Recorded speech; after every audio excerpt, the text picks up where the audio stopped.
ای ریدم تو این شانس، تابستونم چه زود گذشت، هیچ غلطی هم نتونستیم بکنیم. آخه گوزو چه غلطی میخواستی بکنی؟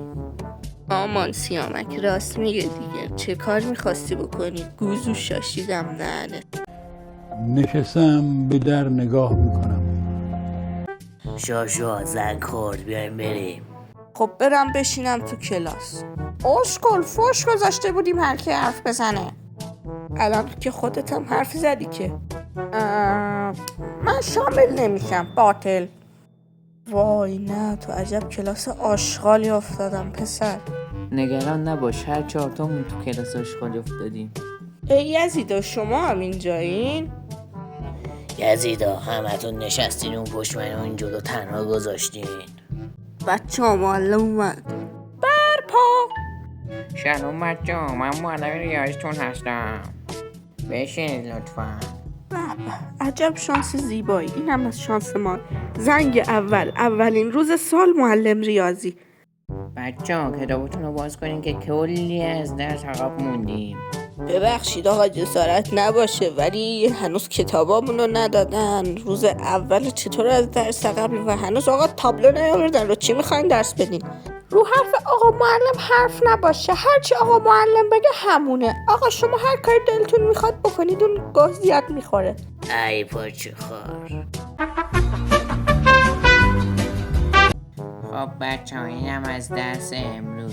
جلسه بعد هم امتحان میگیرم، هم این جلسه هرچی گفتم ازش 4 بار مینویسین. آقا تو رو خدا بذارید 6 بار بنویسیم، تو رو خدا. به خاطر روی گل آقای رامتین 6 بار بنویسین.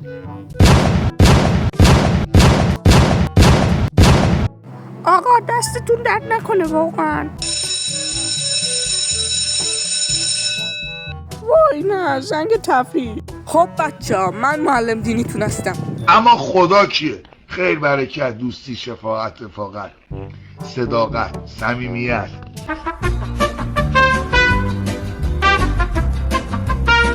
خب بچه ها اینم از درس امروزتون. شما رو هفته بعد میبینم بچه ها. آقا تکلیف نمیگید؟ پسرم این کلاس دینیه، یعنی چی مشق بدیم؟ مگه کلاس دینی هم مشق داره؟ ولی از تو میپرسم فقط جلسه بعد، از تو کل کتابو میپرسم جلسه بعد. ایول آقا دستتون درد نکنه. این چرا خوشحال شد؟ نه نمیپرسم ازت، نمیپرسم.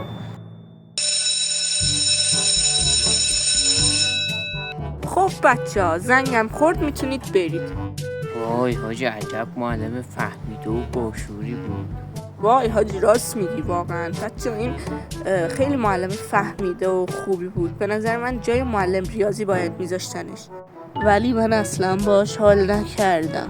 رامی خان خیلی هم خوب بود که از 6 بدتون اومد. والا من حقیقتش اول کلاس خوابیدم، بعدش که بلند شدم دیدم کچله. با کچلش حال نکردم. سلام بچه ها، من معلم علومتون هستم. لطفا کتاباتون رو در بیارید تا درس اول رو شروع کنیم. درس اول موضوعش تولید مثله. آقا ببخشید اگه میشه این درس توضیح ندید، برید درس دوم، چون که دیگه اینو همه میدونیم دیگه، بلدیم این درس رو. خب بریم برای درس دوم.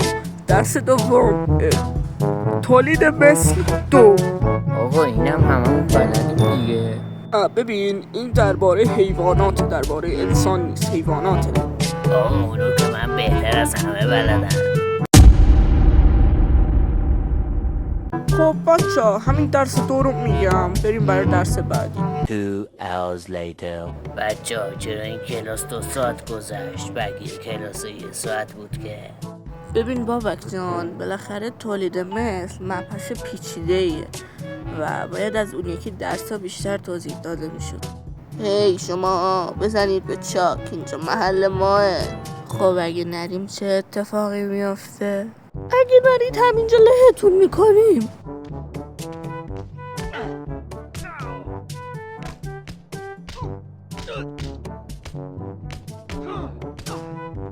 تو فقط یه آشغالی.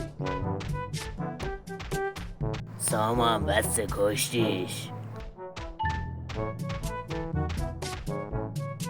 چرا از این خون اومد؟ وای نه، الان قراره به چخ بریم. سامان به نظرم فرار کن، انتظامات داره میاد. خب دوستان، ممنون که تا آخر ویدیو نگاه کردین. امیدوارم از این ویدیو خوشتون اومده باشه. اگه خوشتون اومد لایک کنید حتما و نظرتون رو تو کامنت ها بگید. در ضمن ادامه دارد. در ضمن سابسکرایب هم یادتون نره.